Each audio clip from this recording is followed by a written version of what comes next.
It's amazing, amazing that Animation Express has been able to pull this amazing event together.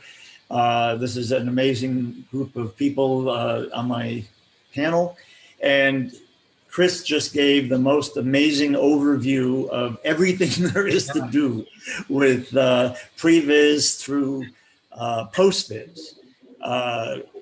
He helped coin some of these terms because in the long time since, let me back up. When I got into the industry, it was like 1980, and we were using vector graphic displays. And really, they were only good for doing tech viz, because we would figure out for a film or commercial where the camera had to be, if the set was, this scale already, and we wanted to use a 28, where we have to put the camera. And we had actually come to stage with measurements, and we start taping down places to put the camera and things. And the crew would just look at us like, what are you doing? And then we said, well, we prevised all this. So then they would, with this real awful attitude, they'd say stuff like, so where did the computer say you should put the camera? And what they didn't understand was that we were using the computer to be on the set before we could be on the set. And Chris has just really gone through, all of this in such amazing detail. But my experience was that nobody liked this. They thought that you were trying to replace them in some odd way. They thought that it wasn't going to work, and you were going to, get a result because, we're just shooting all these elements. They couldn't see what we were seeing because we saw the whole thing together. And in the earliest days, Previs wasn't really shared with the whole crew. Sometimes the director just wanted to keep it to himself. He didn't want anybody else to know, because as Biren and Sebastian were talking about, it used to be the director told everybody what to do, and nobody really knew what the whole thing was until it came together, and he was the magician. But now with this tool, the collaboration that it opens up, the way that all departments can contribute and understand what the total thing is so that they can put it all together in the best possible way. So we couldn't start this panel better than having Chris giving us the entire beginning to end, and how this technology is. I love the fact that we can do location scouts now, and the way that they've enabled people to be able to see, especially in a COVID world, visit a location like the White Cliffs of Dover, and be able to put the camera in places that you could only guess you could do virtually, really, because you can't really get a camera there. So they've really done an amazing job. In the oldest days, the visual effects company who was going to do the movie would do some exploration with whatever the level of technology was. But when Chris started Third Floor, it was right at the point where it was really, there was enough projects that you needed somebody specialized in this. And the level to which their expertise has grown by having a solid diet of previsualization on every movie, and having every final scene in the movie that was going to be the biggest, hardest thing to do, they would get called in to do the conceptual work on that and work it all out. And I can't tell you how many big Hollywood movies I've worked on at DNEG where I'm looking at previs of the final sequence done by Third Floor. And I'm looking at the story reel as it exists for the movie, the edit, the early edit, where I'm seeing Postvis by the Third Floor. So Chris's company has really, grown as the industry has grown, and he has pioneered and been at the leading edge of it for so long that it's amazing where they've gone in all this time. So given that background and that intro into our panel, we have a great panel of folks with all different experiences of previs. There's another company I wasn't even aware of, and they are also a worldwide company. It's a company called Proof. That's our Faraz Hameed, our panelist. He's currently working on Jurassic World Dominion. And I thought what I do now is that I throw the ball to each of our panelists to talk about their experiences with Previs and how it helped, how many departments it actually worked with, and how did it help determine things like cost and doability. So Faraz, if I could ask you to give a presentation, well, speak to your work on Jurassic World. Farid, are you there? Yeah, hi, can you hear me? Ah, there you are. Awesome. Hey guys, thanks Tim for the introduction, and also thanks Chris Evans for an amazing talk on Previs. You really covered pretty much everything. And my pleasure, my friend. Yeah, and like Chris has said, the industry has evolved. It was a long time ago. It was just about creating animation to give an idea of what the story might look like and how the action would look for films. But over the years, as films have modernized, they've allowed Previs to kind of be more integral to the whole filmmaking process. And I've been lucky enough to be involved in that, because I started in the industry about 14, 15 years ago in visual effects and worked my way into Previs. And, it was a time when it was just about creating, crude animation to help the filmmakers work out what filmmaking is. But over time, because it's such a powerful tool, because what you're doing, just like storyboards, is that you're showing not just to the directors, but everyone on the crew, what your film might look like. And that's the fundamental, thing that we're doing, is helping filmmakers and all their crew understand about what their film looks like. Because filmmaking, not a lot of people know how films are made. Like, even when I started in the industry, I had this preconceived idea that the director would sit there like a conductor and tell everyone what to do, but it doesn't work like that. Every film's different. Some directors are hands-on, some directors are hands-off. And you have to find what role you fit in that film. And sometimes, you come in with the experience saying, okay, what do I do here? I'm just going to help you create your movie. But quite often, sometimes when you enter a film, you have to work out, what role you really should be playing, despite your your title and the credits. And sometimes you're there to help the filmmaker find what the film is, or sometimes you're on a film to just do what the director tells you to on a very precise level. Or sometimes the director is not available at all, and you're working with different departments to try and turn chaos into a reality. So, I've been fortunate enough to work on a lot of films, like working at Marvel, working at Lucasfilm, and interacting with lots of amazing companies like ILM, Third Floor, Proof, MPC, DNEG, because, filmmaking is a collaboration, and you have to work really, really well with everyone. And that's really, really important. So when you come on set, you're actually providing a service. And that's something I learned when I was working in Previs, because as well as just coming there, providing your tools for filmmaking, like showing what their film might look like, bringing assets from art department and putting it into the Previs and showing what the action might look like, and all these other things, you do have to interact with different departments, like Chris said really well. And that's a really important process. And you're really there to help get the movie made. And that's the fundamental thing, is that when you're a film, it's not about throwing your ideas on the table and saving money. It's really about making the studio and the crew and the director feel comfortable that what you're helping them to do is achieve their film. Because, as well as throwing $200 million at a project, and on set you're spending about $1 million a day, or just being on set.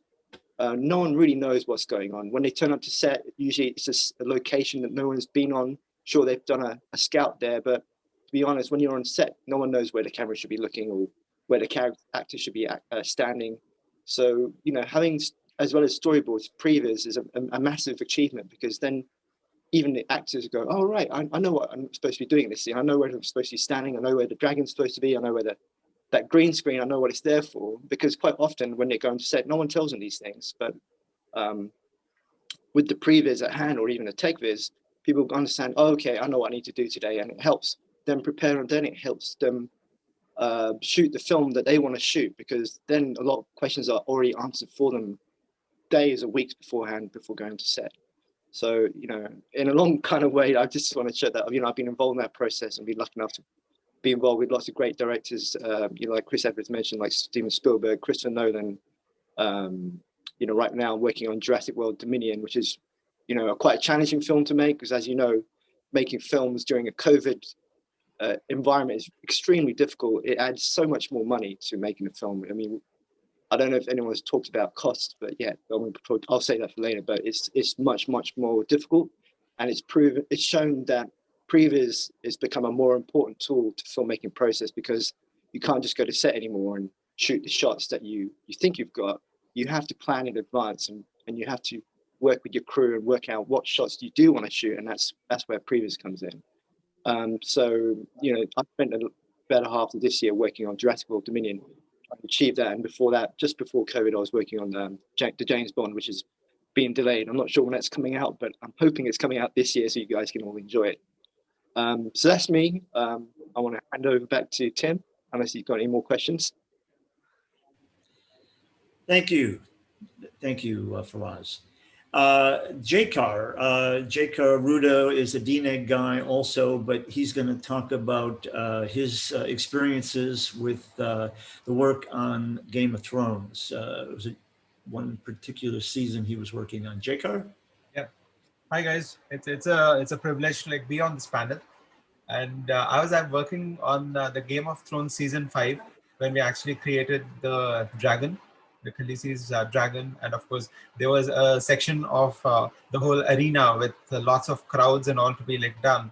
And typically being at the end of creating the visual effects, I think the previsualization company actually does all the hard work for us to actually say, okay, what cameras, how close they were coming to the creature, and so that actually gave us a lot of insight in even planning while how this particular asset is going to be used. That really helped. And plus, of course, we were doing this massive set of this arena, and again having a very good idea about how the cameras were flying, how close they were going to to the textures, how close they were going to the models and all. That actually gave us a lot of insight about how we could maybe model a section of it and then kind of reuse it and things like that. So it was fantastic to actually plan in that fashion. And one thing I would like to say to Chris, that Chris, you make our life really hard in a sense that you guys are kind of innovating almost by the day. And the directors in India and directors in other neighboring countries, they kind of see that and they want it instantly, which becomes difficult for us. They would say, oh, you know what, we have seen something like this. Can you actually do the whole thing now in Unreal? So recently I was on a shoot, and of course we know technically that with Unreal it's very much possible.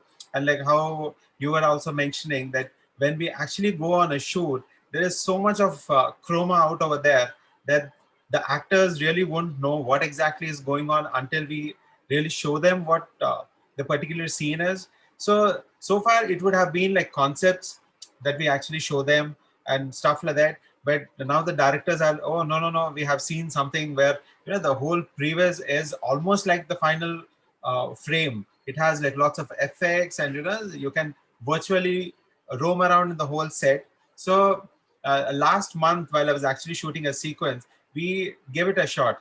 We created, it was a huge cave environment with a huge statue and all. Obviously, we can't really have that massive floors. So we had a smaller studio, and we set up an entire set in Unreal. And we kind of were successful in patching up the whole thing.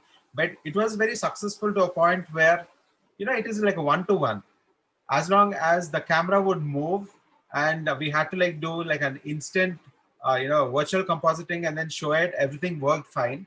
But the moment we actually had to scale out, upscale the whole environment, which means that, maybe we had to do a chopper shot of the whole environment with scale down actors and stuff. Things started, breaking apart. So, it was a learning. And I think, we are like what you said, I think pre-visualization has evolved so much. And the demands of pre-visualization I think the current directors and storytellers are seeing the benefit of how it can actually help them visualize like these big shots, because we were just talking about that all memorable shots in the films have been like absolutely planned to the last T. It can never be that we come to a location, we come to the day of shoot and say, okay, now we want to like make a very memorable shot. So I think that is exactly where pre-visualization is helping. And of course, like just being able to show like multiple options to directors with a click of a button, with lenses and different kinds of stuff, that all has been like absolutely a pleasure. And of course, right now continuing work on the other films where pre-visualization is helping us a lot. So with Unreal, we could also kind of patch in a rain setup, which typically they would say, okay, can we have a rain in this shot? Can we switch off the rain? Can we reduce something? So all those kind of things we were able to like do. And of course, it needs a lot more refinement to come to the stage where you guys have already established. I think we're on the path of it. But yeah, so far that has been a absolute great experience and a great learning looking at works from all fellow guys like you.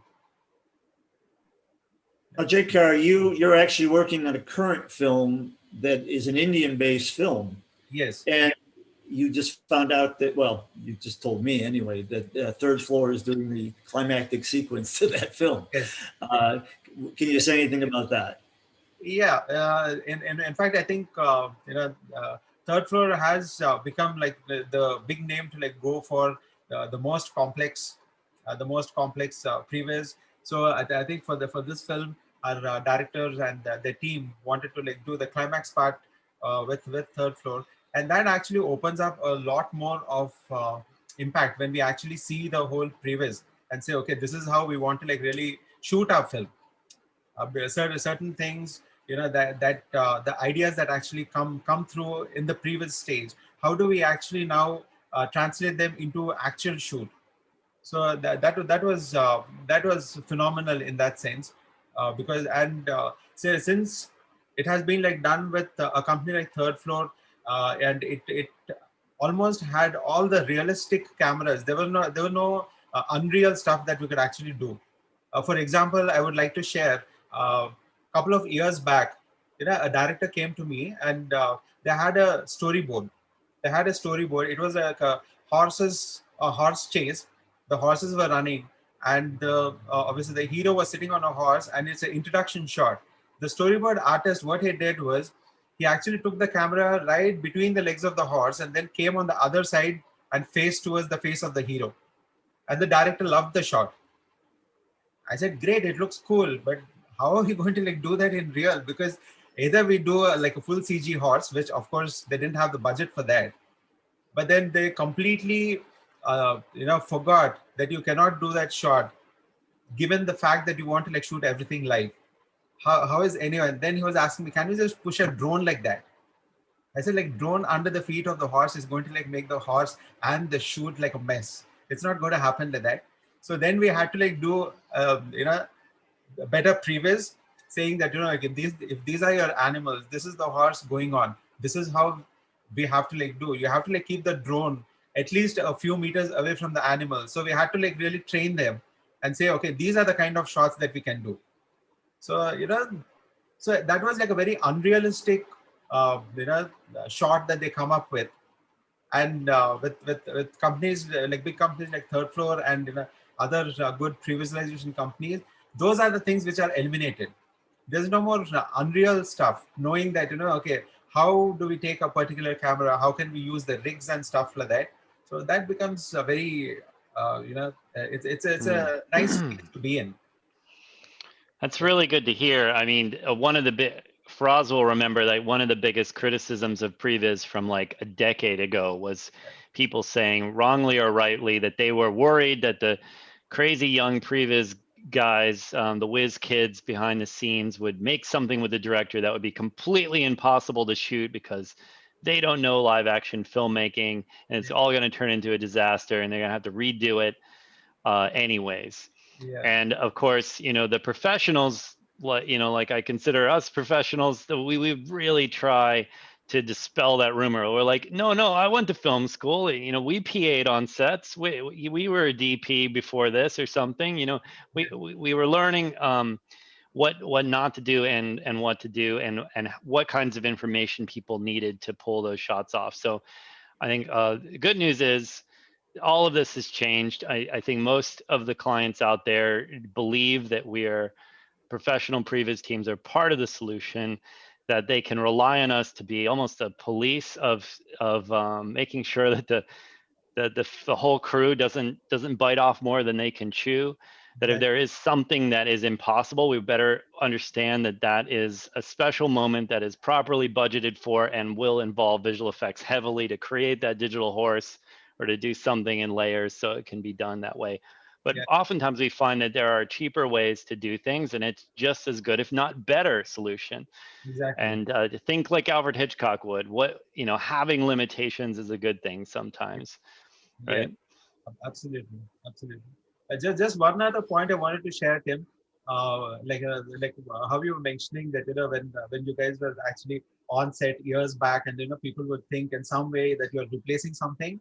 I have also seen this particular thing where now, because of Previs, we are able to really tell the production design team that if you had to make a huge rock, for example, on which we want to shoot, you don't need to really make a 20 meters rock. Maybe you can actually cut down the set piece to maybe a half, and actually show them how they can actually do that, thereby cutting the cost. So the production designers kind of like us. They're saying that this is great. Since you're able to tell us exactly how what is the least amount of set that we can make, we can actually put our money into something else and work it out. So that's another advantage I'm seeing with even accurate previsualization and those assets being done, taken from Previs and then using it into the actual sets. So that's another interesting thing that I had actually come across. Well, in terms of trying to get India to use previsualization more, now your examples so far have been either international or a very large budget Indian film, and that with companies like the Third Floor and experiences like these ones, and actually in a minute we're going to get to how it was used in Bahubali. But India needs to start experiencing the cost savings, understand that part of it so that they can put money aside for doing that part of the work. Because if they've already got everything budgeted out and they go Previs, oh my God, where are we going to get the money to do that? And it's like, you can't afford not to do Previs. It's going to save your ass. And everybody's going to know, instead of showing, I mean, these are old stories, but when I was first talking about coming to India, before I even came in 2004, I was told that in a lot of cases, the director would come out on the day holding the screenplay, which was handwritten, and they would sit and go, okay, how are we going to do this now? And just, you have everybody sitting around until it got figured out. And, that time is money. You got the crew out there. We were talking, Faraz was just saying $1 million a day with, a Marvel shoot. We were talking back in, the early 90s when Jim Cameron had, the T2 crew out shooting the scene where Arnold is taking on the whole police force who come to surround the building he's in. And there's a helicopter and there's all this other stuff. People were saying, that's $100,000 a day. And we thought, holy shit, $100,000 a day. And now it's $1 million on a Marvel shoot. So, the Indian films aren't going to be quite at that level because these are just extreme examples. But it will save them time, and it will save them money, and it will coordinate, and it will help them build less of what they need to build, because the rest can be a set extension or whatever, or it won't be seen because of the camera angle. But all these things are going to take a little time to soak into India. But the good news is when it's done on a big film, it's helpful for all the other films. And when it'll start to find its way down. And then we have the new directors who want it because they're aware of the technology. And younger directors tend to be technology geeks on some level usually. And so they're going to help bring it in. And then, of course, having it, come in from the top on the more expensive films is going to help spread it too. So at this point, thank you, Jaykar. And sorry, I'd like to have Junaid Ullah from Bilva talk about his experiences on Balabuli. Junaid? Thank you. Can you hear me? Sure. Yeah. Thank you very much for letting me on the panel. And Chris, I really liked the whole project. I mean, you did not give a breathing space also for anybody to put anything in between. And I really like how you have named your company Third Floor. I read a lot of stories about your company. You are an inspiration on everybody who is doing on Previs and in filmmaking. So I have been in the industry for last 10 years and I've worked in films like Bahubali. And I started my company Bilva last 3 years back. So what made me so attracted to Previs? When we were working on this Bahubali, huge war scene, we were thinking of putting one side 50,000, another side 2.5 lakh people. Okay, that is fine, but how we will put it? Where the camera will be? Everybody was looking at everybody. The director was saying, no, I need this kind of thing. Okay. So we got one sketched out. Okay, this sketch is there, but how do we get the action? So we went to this location, we scanned the whole location, we bought the location, and then we made a 3D, and then we put it boxes and see if there are 1,000, what will be the scale, what will be the thing. So for me, what the whole experience opened up, like Previs opens up a new scale to your whole visual, a new vision that comes in. So that experience really stayed with me, and I felt like this is what I want to do in terms of future, because when I was looking at for the new technology, that I saw Unreal. Wow, this is really, really cool. Anybody can come in and learn quickly, who has knowledge of filmmaking, can collaborate and move forward. And also there are two parts of the whole discussion which I liked in Previs. One is, I would say, politics of Previs. Previs cuts a lot of communication politics that happen between the crew members. There is DOP, there is art director, there is producer, there is executive producer. All this communication cuts down and you see what you want. So that brought us together on board, talking exactly what you want.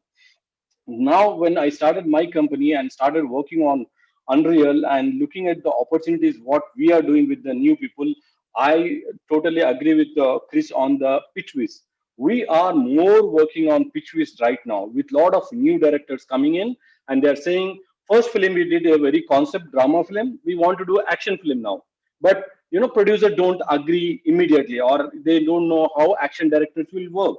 So they are telling us to do one sequence or one visual where they can go to the client and pitch it, and they convince even the actors or stars. So it has opened up a lot of opportunities. And with Unreal coming in, it's not gray anymore, it's all colors. You see, you can feel it, and if you put little more effort, you got a photoreal image, which is like crazy. So I think that's exciting. And with this whole experience, what I am feeling is lot of indie local projects will be coming up for IP from Unreal. The way all the discussion has happened, photoreal, rendering is happening, characters, and a lot of real-time post-production is happening. So a lot of directors will now try to in a tight budget do a scalable projects. I feel all the VFX companies will be in the future pre-production companies, because I don't know whether post-production will exist or not. Everything happening in with the real-time post-production happening, and we becoming a part of the set. You have to be in the set.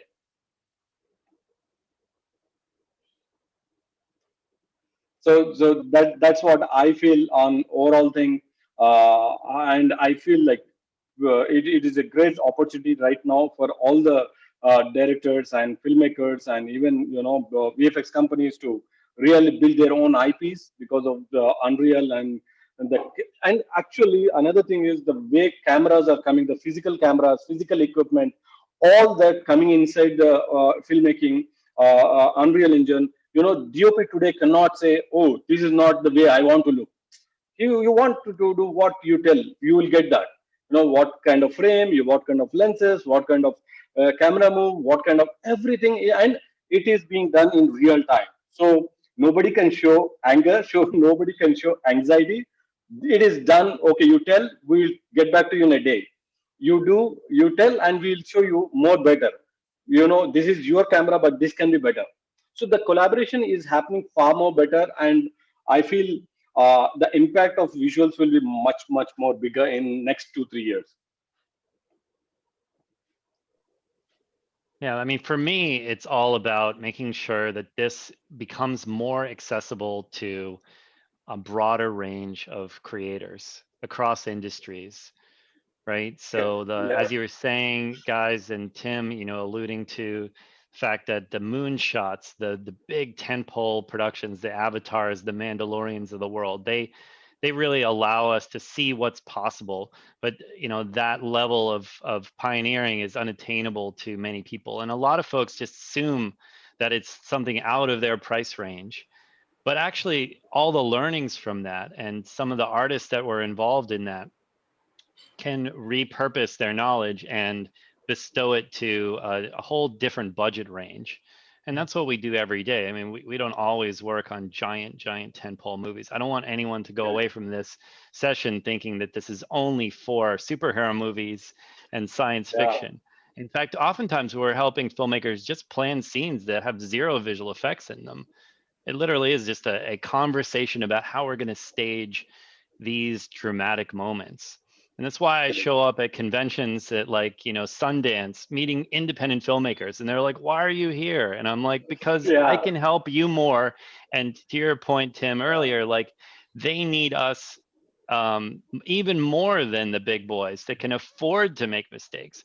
If you're a filmmaker out there and you have 1 or 2 shots in order to show your vision to the world, and you can't make a mistake and you have to maximize your budget, you need Previs now. And that doesn't mean you have to hire us. That just means you need to have a friend who is a digital filmmaker who can help you mock up some of these shots, right? This is a universal platform. And Epic Games and the Unreal Engine are increasingly going to adopt standardized tools that will make that easier for you to do yourself.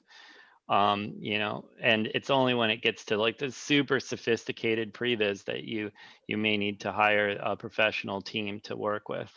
So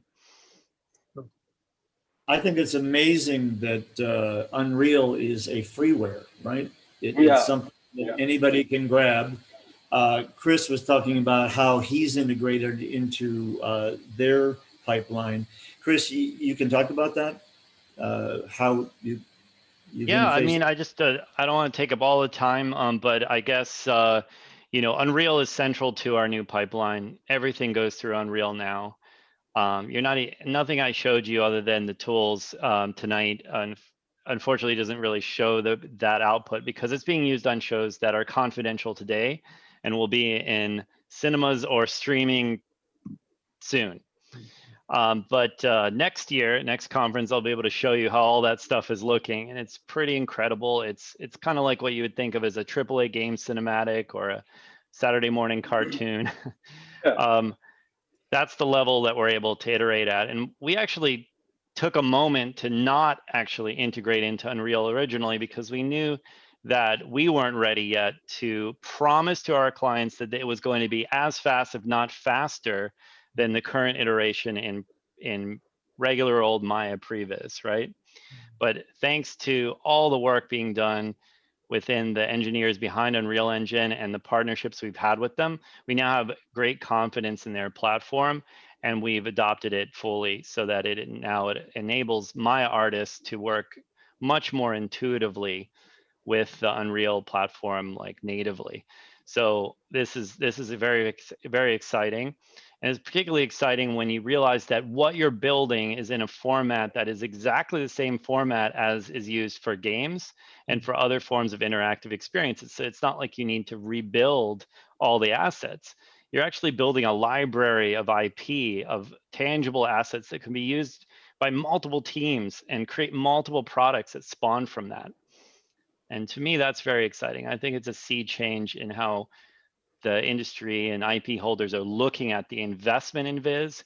It's no longer thought of as just like that trial run that you do and the loss leader you throw away in the process of making your final product.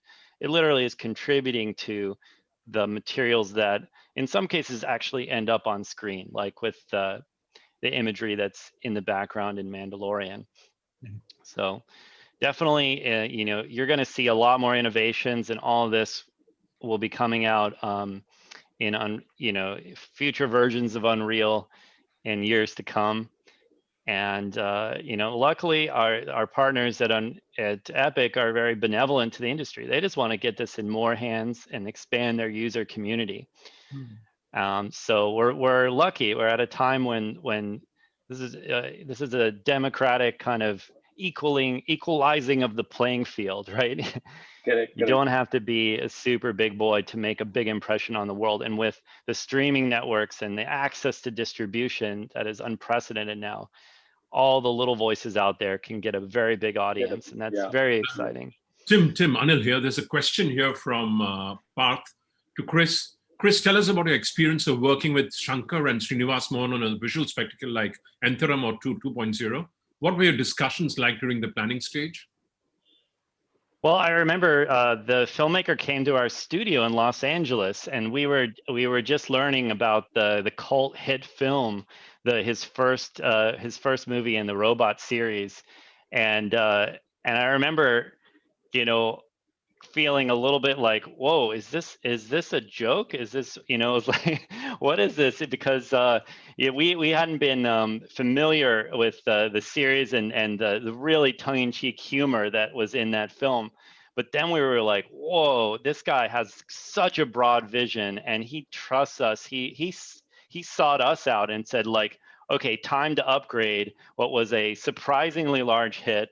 I want to make this thing just go to 11, as we say, you know, and so it was all about, okay, man, let's get serious. This guy's awesomely creative, and we need to figure out a way to bridle his vision into something that that he can be very proud of, and that can be understandable to all the people that are going to obviously have to come to the call to produce this as a final series of images and animation. So yeah, I mean, it was a big mandate. It's one of the largest sequences we've ever done, honestly. There was so many transitions, as you know, from the final film, so many different characters that were formed by multiple main characters glomming together, all the cell phone creatures. It was insane. And we're still, I mean, very, very proud of how all that came together. And, you know, on a personal note, it's just, you know, it's so awesome to work with filmmakers that are just so much like auteurs, right? They to use the classic cinema term, they have a clear and very strong vision, right? And it's always a pleasure being a Previs supervisor, feeling like you're working for a true visionary and just trying to catch up to their vision, trying to accurately represent what's in their mind, as opposed to working with a filmmaker who needs to see it before they know what they want, you know? So it really opened my eyes not only to the breadth of Indian cinema, but the deep and rich history of storytelling, and also of the new voices that wanted to compete on the level of science fiction, fantasy, and all of that. So you know, it sent me down a rabbit hole of trying to understand more about the traditions of Indian cinema and how amazing that is alongside Hollywood, and how we can potentially be more involved in that area of the country.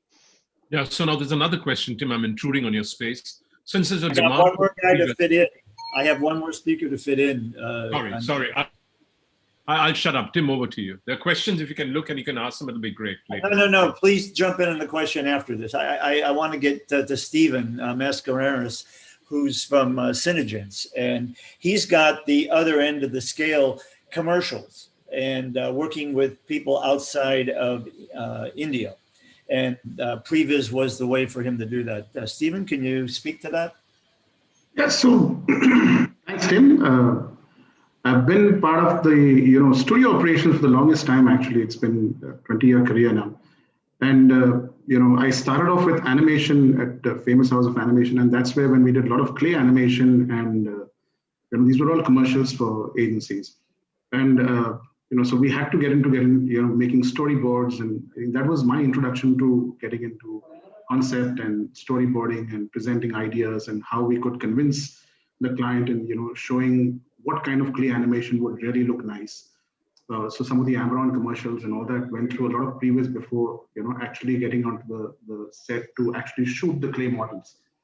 And later on, when I came into Prime Focus, I think working with Merzen, there was a lot of interaction happening with clients in terms of Bollywood. So I was exposed to a lot of Bollywood visual effects, and I credit that to Prime. And that's when we were trying very hard to even convince Bollywood clients that Previs is the way to get through complex situations, especially on set. And I think we did a lot, and we attempted a lot of tries in trying to convince. Some of the directors were very welcoming, and they felt that was very important. I would also want to now that I've got out of studio operation as such, and now I'm running my own business. It's very, very small at the moment. And I think, this is also for youngsters, especially when they ask the question that, can I make something in this, or do I have a future in this? Can I start a career as a Previs artist? I would say I started a career 1 year back, as actually, interacting with a few clients, and even sitting at home while during the lockdown, we were able to provide a solution, wherein remotely we were doing asset building and, building a set. So we got a pitch Bible that we were actually working on, and that's first time exposure to working with a client directly. Talking to a director and a producer and trying to understand their ideas. We went through the script. We understood what was required. So we were building sets. We were building. It's very futuristic plus a lot of Indian background. So it helped with the Indian artists. And the client was very specific that he wanted a group of Indian artists to actually work on this. So, I actually was able to rope in a few guys, freelancers to actually come on board, work remotely from home and present ideas. While the creative director was sitting in LA, I was in India with a team in India, and the client was actually sitting in London. So, it's quite exciting that we had to, match timelines, to even have conversations late in the evening was that to, match up to everyone's schedule. So it was a completely new learning, for us in trying to make this work even remotely. Of late we've, even started working on some of the series, wherein, simple things of, because there's a lot of graphics to be involved, and, the director wasn't sure of what he should shoot, while, and how do we incorporate the graphics. So we actually did some, simulations, and we did a bit of storyboarding. Along with that, we put some visuals in on how he could shoot, what angles he could take, and shared some of those ideas. So I think it is getting, I think clients are getting more and more educated about the need of Previs, and to be able to see things in the right perspective even before getting onto set, or even going out there and shooting some stuff. So purely from an encouragement point of view for all the youngsters. Even though Chris has the market, and even though the third floor is doing amazing work across the world, you have opportunity right here. It's only you need to be inspired by the right people, and all those people are on the panel. And I think you need to know that everything starts with a small attempt, and that's what we did last year, and that's what I'm sharing with you. And I see a lot of opportunity there, and we're actually setting up a pre-production department as well. Just to get, because I was quite motivated with the way we interacted, with the way we performed, with the way we actually produced the kind of results that were expected from us. And even I was, surprised, with the outcome. And I think that's becoming, become a huge motivating factor for us, to actually get into that pre-production stage. So that's it, Tim, for me. Thank you, Stephen. You were also talking about a situation where you were working with Spain as well, right? Absolutely. That's what I said. That is where I discovered a lot in this last 8 months, because now, since I'm actually dealing with clients directly, it's a different conversation that I have now. than I used to have, previously, because it was always a post-production that I was managing. And it's kind of got into an interactive process, which I feel using all my experiences of post, I know what problems, what situations a post studio has. So, trying to suggest ideas and solutions on that basis, using all my experience there, and trying to see how we can make life easy for, for the director to visualize and to understand. So there was this one job where, we were given a brief, and because they weren't able to get a team together, it was a last minute thing. And, so somebody recommended and saying, why don't you talk to Stephen? And this came through a friend who I've worked with in the past. And that's how, we actually got on to building a small little environment and trying to, put pieces together where they could actually see. And we had a lot of Zoom calls going because this was happening live, while we were sharing, tests and showing stuff real time and saying, this is what we can do, this is what we can produce. No Unreal, no nothing, just simple Blender, Maya tools, So because people are working from home, and we had to pull in whatever resources that we had. And this was, a quick job where, and I've always believed in finding solutions. So I won't get stuck, with not having the right technology. But yes, how can we provide a solution, a quick one, that too for a client sitting remotely, needing some help at the last minute because they have to shoot something, they've got a very limited window. And because he couldn't get local, talent available, so that's how they reached out. And again, there was a budget constraint, so we provide healthy solutions, and I'm sure all my Indian counterparts will know about that. That how do we provide, how we work around our solutions, and cost-effective solutions as well. So I think, and that's where they felt that we could do something, and I'm really glad that we could actually produce what they wanted us to. So these were a few things that we managed during the lockdown. So I think if that can be managed during a lockdown situation, when you are fully available, you have a little studio to run, and you can manage a team together. I think it's just you can reach anything that you want. Awesome, thank you, Steve. Anil, do we have anybody else that has a question? Yeah, we had a question here for, I don't know whether it's to Tim or to Chris, Tim Keene or to Chris, but it talks about, let me just get to the question. Since there is a demand for Previs in India, now as Jaykar informed, are we going to see a third floor in India and companies specializing in Previs helping Indian content creators very soon? Basically, Tim, are we going to see a third floor in India? It's a very good question. Chris. Yeah, Tim, I think that's perfect for you. And for those of you who didn't hear, Tim is our managing director in the London office and handling the whole sort of European, South Asian corridor. So over to you, Tim. It's certainly not out of the realms of possibility. I think what the pandemic has shown us, though, is working in this environment like Zoom has broken down all barriers. And that's certainly what we've learned. And from third floors geared up to place our workers into the studios. And as the pandemic occurred, literally over a weekend, we went to the work from home scenario. We weren't the only ones. I'm sure Proof did the same. A lot of the visual effects companies did. And it has shown us a new way of working.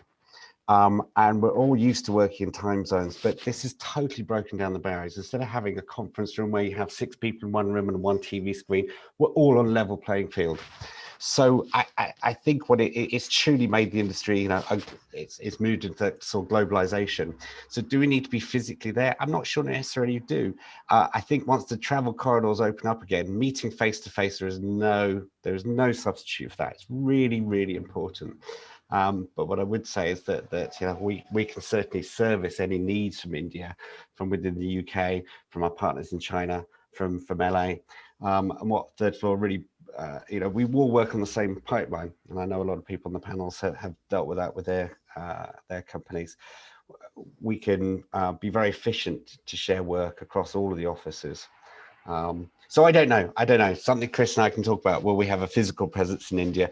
Probably with the pandemic right now, probably not. It's hard enough even to go down to your local shop. But in the future, possibly.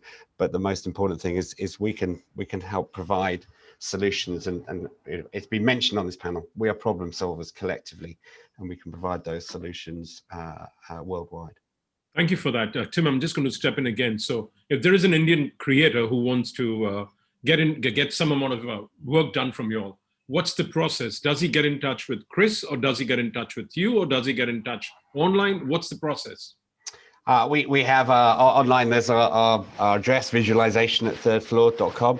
That reaches all of us, and we will reach out to, whoever's in the time zone, we'll pick it up. We talk daily in terms of all the offices, so we can follow up after this panel with contact details, and we'd pick that up. In fact, I'm already talking to a group of Indian filmmakers about a project right now.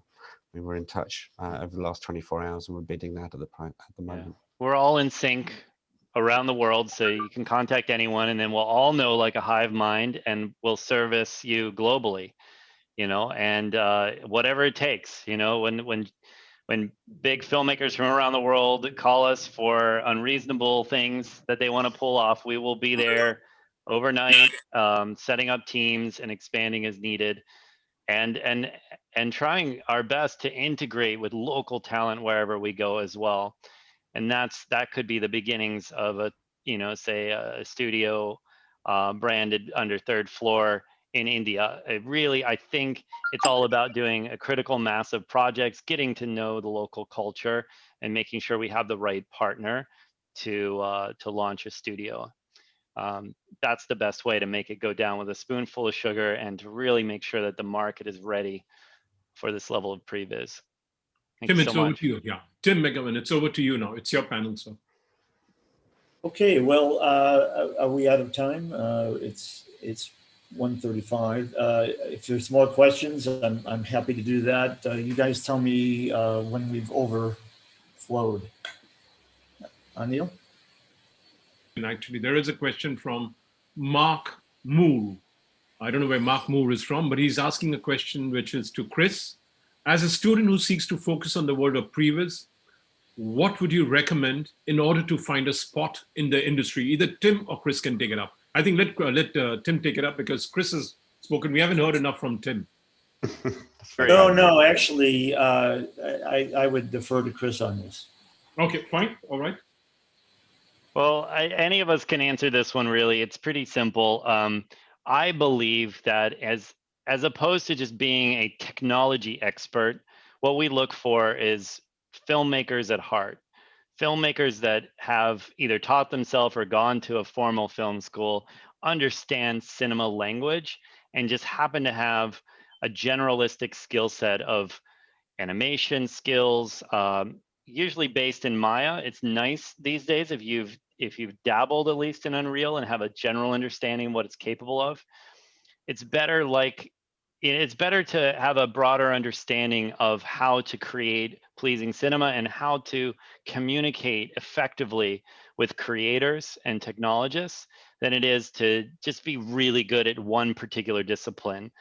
And that's something that's unique to the world of previsualization, the value of the generalist, that is different than, say, visual effects, applying to a visual effects company, where you're better served by being an excellent compositor and speaking about your amazing capabilities there, or being an amazing effects animator, or whatever your specific discipline is. But we're looking for generalists that can communicate with filmmakers and are ideators that have something creative to offer to the filmmakers. I mean, this is not an assembly line process. This is smaller teams of trusted men and women that are brought into the inner circle, trusted with the filmmaker's precious baby, and given direction to not only reproduce, but to go beyond the director's vision and to look for opportunities to improve that. I can't say that more.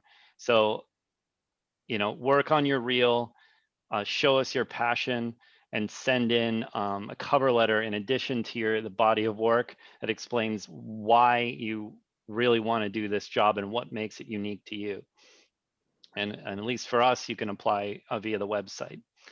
But there's many opportunities with many awesome companies doing previs out there. Thank you for Thank you for pursuing your passions within Previs, and it's been inspirational to hear some of the other speakers talk about their journey and having fallen into Previs purposely or just you know, as a result of a tough job, and finding their love for Previs too. Yeah, It's thank you. been inspirational to me. I'm going to step in here because we've got a request that let's have each of the panelists, you know, give a small little nugget, either the key takeaway from the discussion with each other that I've had just now, a key takeaway or a key thought that they'd like to share with the attendees and with each other. Beginning with, yeah. Go ahead. Stephen, why don't you begin, Stephen? I think, especially for the youngsters, because I'm a very young businessman, just started a company about a year back, and it's for every one of you. You got to believe in whatever you do. Feel confident with your ideas, especially when you're talking Previs. Feel confident that whatever you're discussing with the client,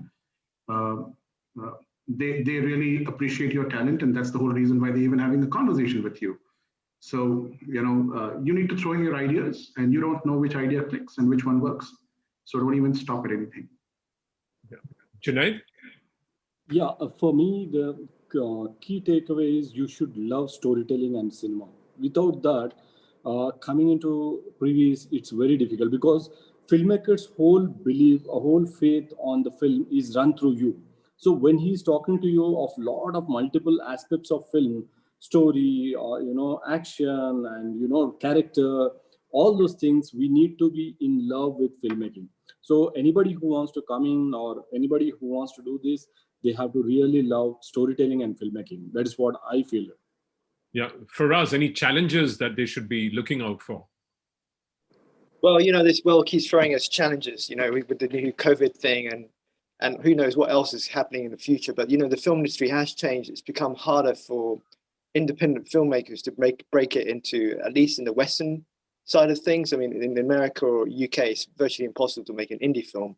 But, that opens new opportunities for other countries, like definitely India, for new filmmakers and, other people to kind of get involved. And those people who use technology for their benefit, because obviously, Previs is not just about, making amazing looking films. It's about helping solve problems and helping filmmakers realize their film before it gets made. So, those people who want to get into film or want to get into visual effects, it's a great way of exploring and learning about filmmaking. Because that's, I say that to the people working on my show or working with other people, is that, Previs is one of the best filmmaking schools in the world. I mean, filmmaking, if you go to a filmmaking course, they'll teach you about how to use a camera, how to put a movie together. But the real thing is that, a lot of Previs people in the industry, we work with directors, we work with editors, we work on their films, we solve problems in their films, and there's no better place to learn about filmmaking. So, if you want to learn about filmmaking and get involved, and get your hand involved in different things and learn how other people make films, Previs is a great place to do it. Yeah, Tim McGovern, your takeaway from this session. Well, to me, the future is here. This is amazing, the technology that we have to work with. We used to say way back in the early days, they would ask, when are you going to be able to do, digital humans? And people would always say in 5 years. And they were saying that in 1980. It was not true at all. And we never know when technology is going to come, but the one thing that's sure is change, and that technology continues to come and amaze us. And what we have in our hands right now is amazing. The tools to make a film and the universality of those tools, across the whole world. And the fact that things like the Unreal Engine can be free so that anybody can integrate it into their production thing. But the other important thing for any artist at any time is perseverance.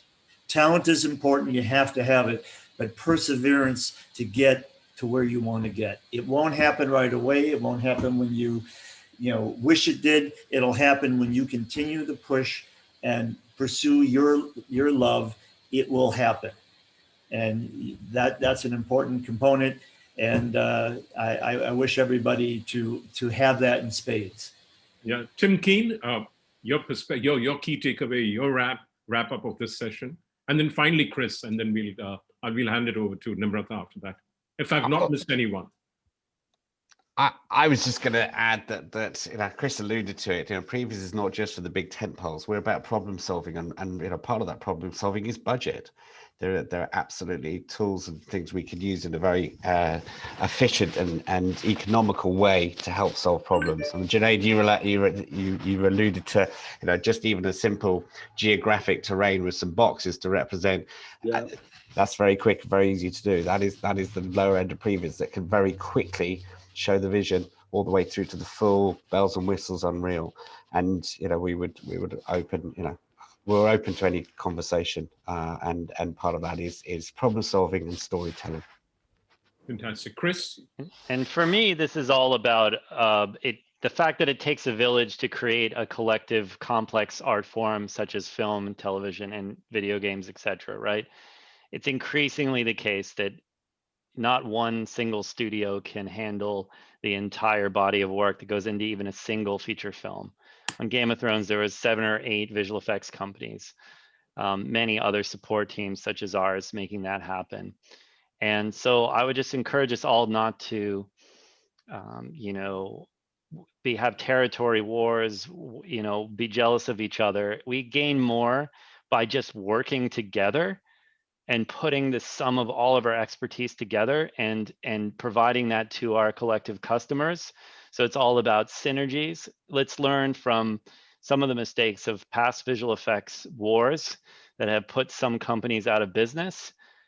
Honestly, there's so much demand for all kinds of visual imagery that can be produced through visualization and visual effects, that we should realize our own value and just move the whole industry up together through just being good friends, good partners, being benevolent to each other, doing our part to make sure not only your company is successful, but the others in the ecosystem are successful along the way. Yeah, that was the thought of VAM. That's why we put it together, to build a platform where we could network, collaborate, and possibly build relationships and partnerships. This was a fantastic session. I must tell you, Tim, you handled it brilliantly. That's Tim McGovern, and the rest of the panelists. You really poured your heart and your soul out. I didn't know it was such a passion-driven thing, but I got to know that it's all about passion. Thank you very much, all of you. Thank you, all of you. So we are missing. I would just like to come in and say that Mr. Jaykar Arudra, he could give his last words. Sorry, I missed Jaykar. Sorry about that, Jaykar. I'm sure I was missing somebody. Not at all. I think, you know, everyone said it all. I think it's ultimately it's the passion that actually drives each one of us. And for any of the new entrants into the industry, I would say just showcase your passion, and then, you know, any division, any discipline, it really doesn't matter. I think everyone's really will succeed.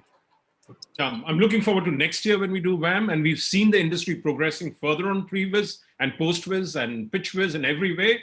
Looking forward to the session next year from Third Floor and lots of other people in the ecosystem. Thank you again, Tim. Thank you to everybody on the panel. What a pleasure.